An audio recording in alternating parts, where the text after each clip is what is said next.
మూసీ ప్రక్షాళనకు ప్రభుత్వం చర్యలు చేపట్టింది. మూసీ పరివాహక ప్రాంత అభివృద్ధి, అక్రమ నిర్మాణాలను తొలగించనుంది. మూసీలో కుప్పలుగా పేరుకుపోయిన చెత్తను తొలగించేందుకు సిద్ధమైంది. ఏడాదిలో మూసీలోని చెత్త మొత్తం తీసివేసేలా ప్రణాళికలు రూపొందించింది. త్వరలోనే టెండర్లను ఖరారు చేసి పనులు అప్పగిస్తామంటున్నారు అధికారులు.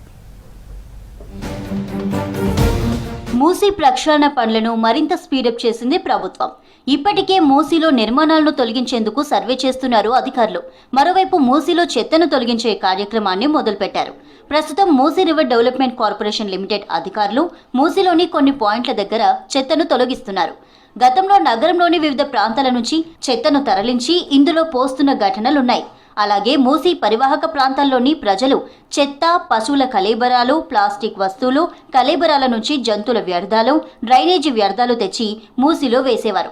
వివిధ ప్రాంతాల నుంచి నాలాలు, డ్రైనేజీ నీరు కూడా మూసీలోకే వదులుతున్నారు. దీంతో మూసీ మురుకు కూపంగా మారిపోయింది.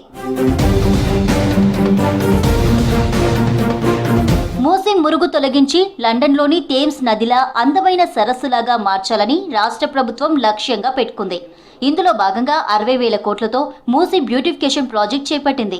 ఈ క్రమంలో మూసీలోని ఆక్రమణలను తొలగించడంతో పాటు మురుగును తొలగించే కార్యక్రమాలకు శ్రీకారం చుట్టింది. ఎంఆర్డీసీఎల్ అధికారులు మూసీ పొడవునా 55 కిలోమీటర్ల పరిధిలో తూర్పున గౌరెల్లి నుంచి పశ్చిమాన నార్సింగి వరకు నదిలోని చెత్తను తొలగించేందుకు ప్రణాళికలు రూపొందించారు. 10 పాయింట్లలో ఫ్లోటింగ్ ట్రాష్ బ్యాటియాస్ ఏర్పాటు చేస్తున్నారు. ఈ పద్ధతిలో పారుతున్న నీటికి అడ్డుగా జాలి ఏర్పాటు చేస్తారు. నీరంతా జాలి గుండా వెళ్ళిపోతుంది, చెత్త మాత్రం నిలిచిపోతుంది. ఇలా నిలిచిపోయిన చెత్తను ఎప్పటికప్పుడు తొలగించనున్నారు.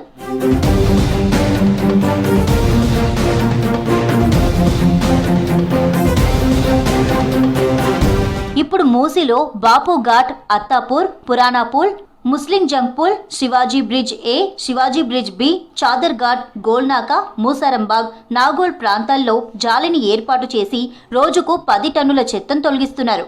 అయితే 55 కిలోమీటర్ల పరిధిలో చెత్తను తొలగించాలంటే చాలా సమయం పడుతోంది. దీంతో పనుల నిర్వహణను కొన్ని ప్రైవేట్ ఏజెన్సీలకు అప్పగించాలని అధికారులు నిర్ణయించారు.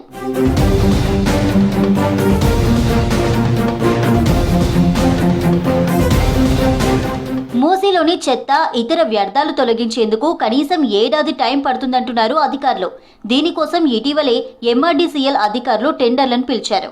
ఫ్లోటింగ్ ట్రాష్ బ్యారియర్స్ పద్ధతిలోనే నదిలో ఎంపిక చేసిన ప్రాంతాల్లో చెత్తను తొలగించాలని నిర్ణయించారు.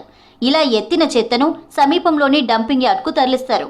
టెండర్లు పొందిన కంపెనీలకు ఏడాది గడువు మాత్రమే ఇస్తామని, ఆలోపు మొత్తం చెత్తను తొలగించేలా షరతులు పెట్టనున్నారు అధికారులు. సర్వే, కూల్చివేతలు, చెత్త తొలగింపు పనులు పూర్తయ్యాక జంట జలాశయాల నుంచి నీటిని నదిలోకి రిలీజ్ చేయాలన్నది అధికారుల ప్లాన్గా తెలుస్తోంది. ఇక త్వరలోనే టెండర్లను ఖరారు చేసి పనులు అప్పగిస్తామంటున్నారు అధికారులు.